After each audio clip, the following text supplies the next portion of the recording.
Why is it so hard to accept ourselves? Why is it easier to focus on what we don't like about ourselves than to recognize what we love? I've asked myself these questions for years, and today I want to share with you how I found the answer and how you can too. Hey everyone, welcome to the video on self-acceptance and building confidence. It's a journey I believe we're all on, however, definitely not an easy one. Now, this video will be a little bit different.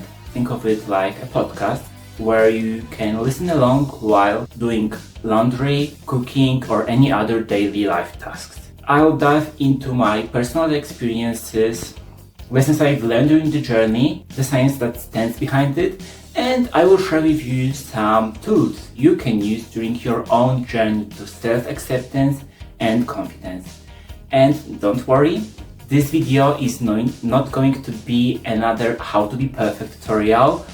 It's about learning how to love and accept yourself just the way you are. So let's dive in. Nobody's born thinking they're not good enough. But as we're getting older, we might start to believe it. It starts small, a comment here, a comparison there, but the real trouble starts when we immerse ourselves into listening to those messages and we start believing that who we are right now isn't good enough. Over time, that belief grows. It becomes the background voice in our head. And that voice says, you need to be better, you need to achieve more, you're not good enough. Especially now, this is amplified by social media, where we are constantly exposed to idealized images of life, appearance, success, and everything in between. It's easy to get caught up in those comparisons and start to think that we are falling short. Research from 2020 that I will try to link somewhere on the screen and also leave a link in the description below in the video shows that exposure to idealized images on social media may lead to lower self-esteem and higher levels of anxiety. But here's the good news. A study published by APA in 2023 found that limiting social media usage can significantly improve body image and overall well-being. The research shows that when people reduce their time on platforms like Instagram or Facebook, experience a lower dissatisfaction with their body image. And that's proof that we can take control. It's not about cutting social media out completely. It's about being more mindful of how we engage with it and make space for the things that really nurture our well-being. I don't remember when it started for me exactly. I just know that for years I had this idea in my head that I need to catch up with something, with someone, with some better version of myself. Examples? I should have six-pack. I can't be fat. I need to be slim. I need to be successful. I should make more money. Even when life was fine, I had this background noise that you are not enough. You should be further by now. Or even worse, your colleagues are cooler than you. Look at them. They have everything together. Why don't you? But that's the trap. It wasn't just about what others were doing. It was about expectations I had in mind. I told myself I need to do more. I need to be more. I couldn't even rest as sufficiently as I needed to because every time when I was doing a break, I had this feeling in my mind that I'm losing life, that I should do something productive instead. Even if I was doing something for myself, I felt like I was wasting time. The truth is that when I was tired and resting watching series or playing video games, I felt bad because I was thinking that everyone else was doing something productive to achieve some kind of success in their life, but in the same time I was slacking off, and that added a lot of pressure. Even during a break, you can't truly rest because you are still tense. The real problem was this voice in my head, this inner critic that said I had to be perfect. I need to achieve more to be worthy. And no matter how many goals I had, I still wasn't feeling enough. This pressure, this expectation, it wasn't just external. It was my own creation. And the need of being better was always there. So when you are in your mindset, you're always chasing something that doesn't exist. It wasn't about reaching destination.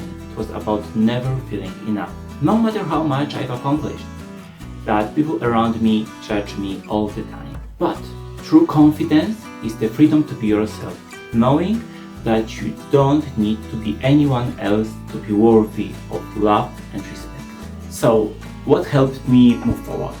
I'll be honest with you, it wasn't easy. It wasn't this magic moment that everything clicked, but there were a few things that made a big difference in my journey. One of the biggest changes came from the therapy. The possibility to talk to someone helped me recognize those inner voices that were feeding my insecurities. I started to understand why I reacted the way I did in certain situations, where the anger came from, or why I had this constant feeling of not being fulfilled. I realized that a lot of those feelings stemmed from the belief that I wasn't enough, but recognizing it was the first step to move past it. Another thing that helped me was learning to practice gratitude daily. I started by writing down 3 things that I am grateful for every day. Example, I'm happy that I've made a dinner for the next day, or I'm proud that I finished the day with 10,000 steps. At first, they felt forced, but after a while, I've noticed that my mindset shifted. I was no longer focused on what was missing, but on the things that I already had. Research from 2022 shows that practicing gratitude not only boosts your happiness, but also has a positive impact on your emotional regulation and on your self-acceptance. Practicing gratitude helped me to feel more at peace with myself, especially during the days that I wasn't feeling at my best. Another tool I started using was affirmations. I wasn't used to speaking kindly to myself, but I slowly began to say things like, I am enough as I am, and I am proud of who I am today. And those simple words were powerful reminders that I don't need to change everything to be worthy of love and respect. But here's the hardest part of the process: learning not to compare myself to others. So, if you're ready for a challenge, I want you to do the same. Grab a piece of paper and write down 3 things you don't like about yourself. And then write down 5 things you like about yourself. I know it's not easy, but that's exactly the point. After you've done that, try to reframe the things you don't like. Turn them into strengths. For example, if you think you're too sensitive, embrace that as something powerful. If you are too introverted, think of it as a sign of being thoughtful. I know it's not easy, but the goal isn't perfection. The goal is acceptance, and that starts with recognizing who you are right now, the good and the not so good. And remember, it's not about changing everything. It's about coming to peace with who you are right now and using that as a foundation to build your confidence. So, after everything I shared with you today, what is the takeaway? Confidence doesn't come from external achievements or fitting into society standards. It comes from accepting who you are, flaws and all. I used to think that once I had everything figured out or I achieved more, I would finally accept myself. But I learned that true acceptance doesn't come from reaching perfection. It comes before. Confidence is the freedom to be yourself, knowing that you don't have to be anyone else to be worthy of love and respect.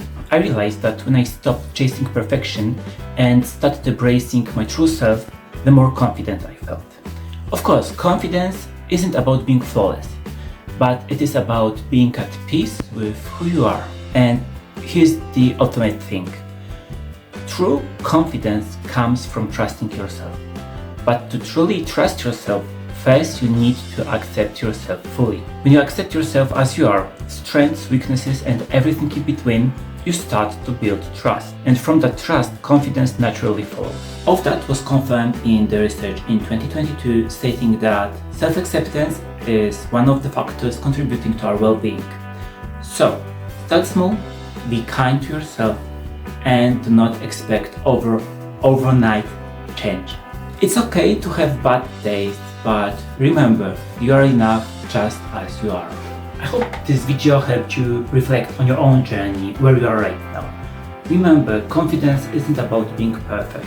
It's about accepting yourself, flaws and all, and trusting that you are enough just the way you are. So here's your challenge. Take a moment and think about the things you love and don't like about yourself. It might be hard at first, but it's worth it. And celebrate those things. If you're ready to take the next step in your own journey to self-acceptance and confidence, don't forget to hit the subscribe button. I'd love to hear about your own experiences. So drop a comment and tell me what was the recent thing that you accepted about yourself. And if you want to stay connected and follow along with my journey, make sure to follow me on Instagram and TikTok for more updates and insights. You are not alone, we're in this together. So thank you for watching, and remember, you are enough just as you are.